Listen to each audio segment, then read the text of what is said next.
జిల్లా body building association యొక్క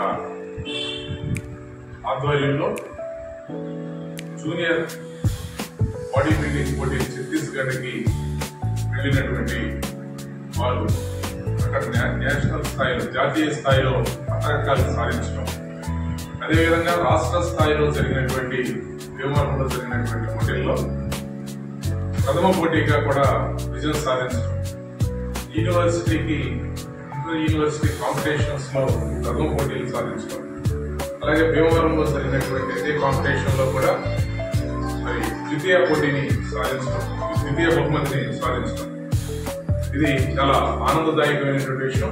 ఎందుకంటే ఇక్కడి నుంచి జాతీయ స్థాయిలో రిప్రజెంట్ చేసి ప్రాతినిధ్యం వహించి మరి ఒక మెడల్ని తీసుకొచ్చి దీనికి ఈ విధంగా తీసుకురావడం అనేది చాలా గర్వకారణం.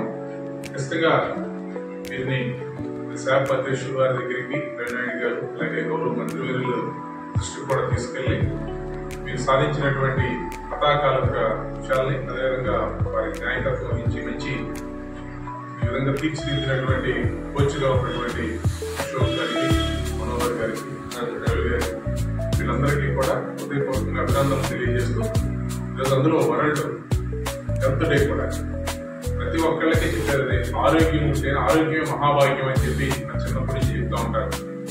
ఆరోగ్యం లేనటువంటి వారికి ఎంత భాగ్యం ఉన్నా దానివల్ల ఉపయోగం ఉండదని, అందుకని ఆరోగ్యాన్ని కాపాడుకోవడానికి ఇటువంటి పోటీల్లో పాల్గొనడం.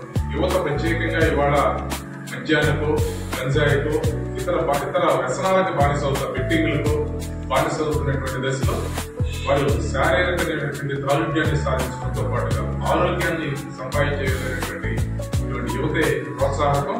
కాబట్టి అందరూ కూడా ఆరోగ్యంగా ఉండాలి అంటే ఖచ్చితంగా మంచి అలవాట్లు కలిగి ఉండాలి. మంచి అలవాట్లు ఉండాలి అంటే మంచి ఆలోచనలు ఉండాలి. ఇవి ఉన్నవాళ్ళు ఆరోగ్యంగా ఆనందంగా ఉంటారు. ముఖ్యమంత్రి చంద్రబాబు నాయుడు గారి యొక్క లక్ష్యం కూడా అదే, అభివృద్ధిని సాధించడం, ఆనందంగా ఉంచడం. ఈరోజు ఆనంద ప్రదేశ్ తీర్చిదిద్దాలి అనేది ఆయన యొక్క ఈరోజు సాధన. కాబట్టి ప్రతి పేదవాడి యొక్క కళని నెరవేర్చి ఆనందాన్ని అందించాలి. అది ఆరోగ్యంగా ఉంటేనే సాధ్యమవుతుంది. కాబట్టి ప్రతి ఒక్కళ్ళు ఆ ఆరోగ్యాన్ని సాధించేదానికి కృషి చేయాలని చెప్పి కోరుకుంటూ మరొకసారి అభినందనలు తెలియజేస్తూ చాలా సంతోషం. అందరికీ కృతజ్ఞతలు అభినందనలు తెలియజేస్తాను.